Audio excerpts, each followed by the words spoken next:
حضرت عمر کے پاس آیا. حضرت عمر کہنے لگے میں اس کا فیصلہ ہی نہیں کر سکتا. مقدمہ عرض کروں آپ کی خدمت میں؟ دروشی پڑھیے ایک دفعہ بلند آواز.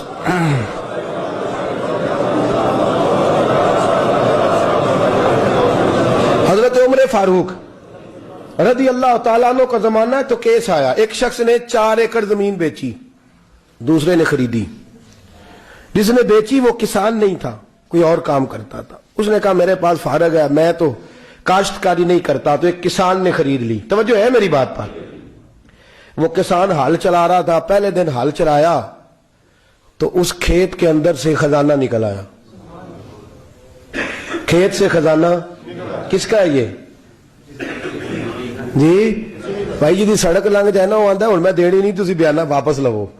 اب تو سڑک گزر گئی ہے, مجھے تو پتہ ہی اب چلا ہے کہ یہاں ہاؤسنگ سوسائٹی آنے والی, میں تو نہیں دیتا ہی, رکھ لیں آپ. کیا نکل آیا؟ ہیرے جواہرات چاندی لال نکل آئے. اب اٹھا کے نا وہ شخص نکلا ہے وہ رکھ لیتا, سنبھال لیتا, کیا ضرورت تھی؟ ویسے بھی لوگ تو پیسے بتاتے ہی نہیں کتنے. اٹھا کے نا وہ خزانہ تو جس نے بیچے تھے اس کے گھر چلا گیا. کہنے لگا میں نے زمین خریدی تھی, خزانہ نہیں خریدا تھا, تیرا ہے, تو لے لے, تیرا ہے, رکھ لے. وہ بھی صحابی رسول ہے. میرے نبی نے دنیا کی محبت کھینچ ڈالی ہے دلوں سے. وہ کیا کہنے لگے؟ کہنے لگے میں نے تو 4 ایکڑ سے بڑی مشکل جان چھڑائی ہے, تو اب پھر دولت لے کے آ گیا ہے. اس نے کہا یہ تیرا ہے, تو ہی رکھ, میں نے زمین بیچی تھی تو جو اس کے اندر تھا وہ سارا ہی تیرا ہے, بیچ ڈالا تھا. کہنے لگا نا میں نے زمین خریدی ہے, خزانہ نہیں خریدا. وہ کہنے لگا نا بھائی میں نے تو ہر شے بیچ دی ہے, اس میں سے پھل اگے پھول نکلے وہ سارے. جاگ رہے آپ لوگ؟ آنکھوں ہے ہی کم جاگن والا ہے, یہ ہوتا ہی نہیں. یہ عجیب معاملہ ہے نا جی. یہ فرشتے ہیں جو دنیا میں بستے تھے, یہ انسان تھے جن کو فرشتے بھی دروازے کھول کے دیکھتے تھے یہ کیسے انسان ہے. اب مقدمہ حضرت عمر کے پاس آ گیا. توجہ ہے میری بات پر؟ حضرت عمر فاروق کے پاس آیا. حضرت عمر فاروق نے دونوں کی بات سنی تو جس نے بیچی تھی اس سے کہنے لگے پرانے مالک سے, چل یار تو لے لے, مجھے لگتا ہے کہ تیرے ہی ہیں, تیرے بڑوں نے دبائے ہوں گے, تو نہیں نکال سکتا, تو ہے تو وراثت تیری بنتی ہے نا, رکھ لے. کہنے لگا عمر آپ کیا سرائی کر رہے ہیں؟ اگر یہ بات غلط ثابت ہو گئی اور قیامت میں مجھے اس خزانے کا حساب دینا پڑا تو آپ میرے ساتھ اٹھیں گے نا, میرا بوجھ اٹھائیں گے نا؟ حضرت عمر کہنے لگے جی میں کوئی نہیں اٹھاتا, میں تیرا بوجھ.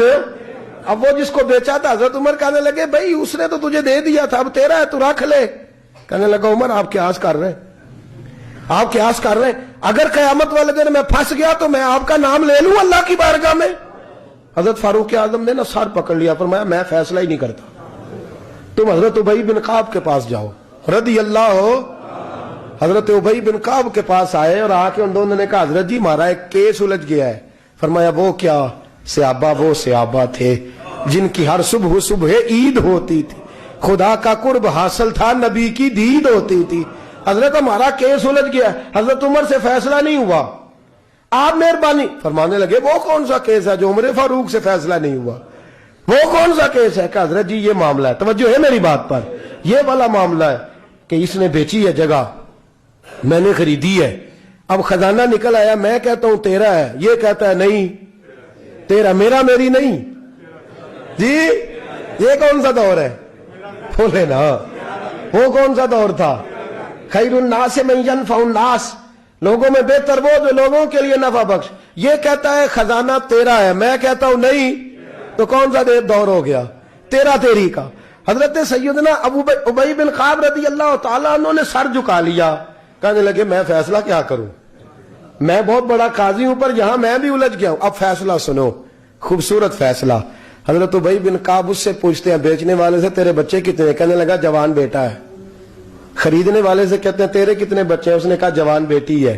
کہنے لگا میں ان دونوں کا نکاح کر کے سارا سامان انہیں جہیز میں دے دیتا ہوں, ان کا نکاح کر کے سارا کچھ انہیں جہیز میں دے دیتا ہوں, تیرے گھر بھی آ جائے گا, تیرے گھر بھی.